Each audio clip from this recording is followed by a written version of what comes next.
Hey everyone. In this video, I'm going to be covering the concept of constraints from Lloyd Bitzer's approach to the rhetorical situation. Constraints can be a tricky topic that it takes students a while to get the hang of. So I'm devoting additional attention to that topic here. So first of all, let's go to what Bitzer talks about when he describes constraints.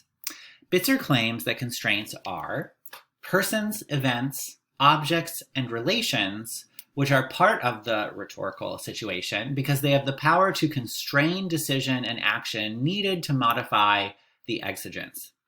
Okay, that's a really huge definition, right? Because they can be persons, events, objects, and relations. Anything that has the power to constrain decision and action needed to modify the exigence. Okay, but what does constrain really mean? I think that's a tricky concept to understand for most people. And I'm going to provide a synonym. I think influence might be a more useful word here. Anything that has the power to influence decision and action. And we'll keep using that word throughout this demonstration to make sure we're understanding what constraints are. Bitzer also talks about inartistic constraints and artistic constraints. And I think that's a useful distinction because there are many different kinds of constraints we refer to. For example, students often are good at identifying constraints about the beliefs of their audience. Whatever an audience believes before you start communicating with them. That's absolutely a constraint because, it has the power to influence decision and action needed to modify the exigence. So that's totally a constraint. It's 100% correct. However, there are also constraints that have to do with your own rhetorical response. And those fall more into the category of artistic constraints. And that's what I want to focus on in this video in particular, those constraints that are part of your rhetorical response. So with that in mind, what aren't constraints? Constraints are not flaws, critiques, or problems. They are not ways for you to criticize your own rhetorical response or critique what you have planned. That's not really what constraints are. Let's get into the constraints of genre a little bit more thoroughly so we can understand what constraints are. Okay, so in thinking of your genre of response, constraints are distinguishing features of your genre, the way that your genre works, the rules by which your genre functions, the boundaries of what your genre can do, the things your genre by its very nature cannot do, factors to consider as you strategize your rhetorical response, or the pros and cons of each possible genre you might use. And if this feels a little bit abstract, don't worry. I'm going to turn to a very specific example shortly.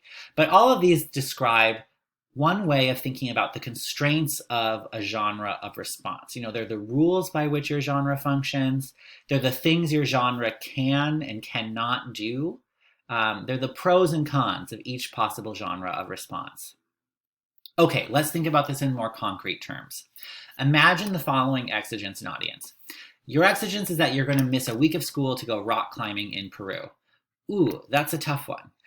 Your audience is the professor of whatever class you're going to be missing for a week. Yeah, that's going to be a tough audience and a tough problem to solve. So you can already identify the constraints of your audience. Like the constraints of your audience might be that your professor believes this is not a legitimate excuse for missing a week of class. But in this video, we're going to be focusing on the constraints of your response. So what are the constraints of the following genres that you could use to address this audience and exigence? Okay, so scenario one, you choose to write your professor an email about it, where you're like, hey, I want to go rock climbing for a week, or I'm planning to go rock climbing for a week and I'm going to miss your class, and who knows, whatever you say there. But, so what are some of the constraints of that genre? Well, like a letter, emails are prose-based and paragraph-based, which means you're going to be communicating through complete sentences that are formulated into paragraphs. That's just how an email works most of the time. So that's a constraint just because that's how an email works. Emails usually don't use many visuals, graphs, or pictures. They tend to be mostly textual in nature. That's also a constraint because it's simply a defining characteristic of emails. Emails allow the writer to carefully draft and polish an appeal, so you can spend a lot of time composing your email and being really careful and precise. Emails can be sent and received at any time, so you can send them at 2 a.m., at 2 p.m. Those are all options. Emails are also so plenteous and frequent that they can easily get lost in the clutter and overlooked. So in this list of features about emails, we're noting how emails work, some of the reasons they can work well in this situation, and some of the reasons they might not work so well in this situation. All of these count as constraints of email. Let's try another scenario. You decide to visit your professor's office and talk to them there. Okay, what are the constraints? Well, in this visit, you communicate verbally, in person, through dialogue. That's just how an office visit works. That's very different from an email because here there's actually a back and forth, a conversation. So that's a constraint because it's a defining feature of this form of communication. An office visit allows for the speaker to express more emotion. You might make a much more impassioned plea by showing up in person. An office visit is less scripted and more improvised, so that can be tricky because you have to think on your feet. An office visit can signal your seriousness because it's showing you're taking the effort to show up to this person's office. You made an appointment, you're showing up in person, so it requires more effort than an email. So maybe that will charm your professor or make them more willing to hear you out. And then you can control how long or short the office visit is. If you want to really needle home your point, you can just not leave and keep trying to make your plea. So that's a feature of this genre of communication. And as I said earlier, it requires more thinking on your feet. So again, all of these features define what an office visit is like as a form of communication. Some of those things are pros in this situation, some of them are cons, but they're all constraints of the genre. And then our final option, you decide to send your professor a slide deck. Well, this is somewhat unconventional to do, which could either work against you because it's unconventional, or maybe it will work in your favor. It allows for visuals, concise points, and pleasing aesthetics. You can create something that looks, pretty beautiful in nature. It may show that you are creative and driven because this is, again, unconventional. And regardless of how your professor feels about it, it will certainly get your professor's attention because it's unorthodox.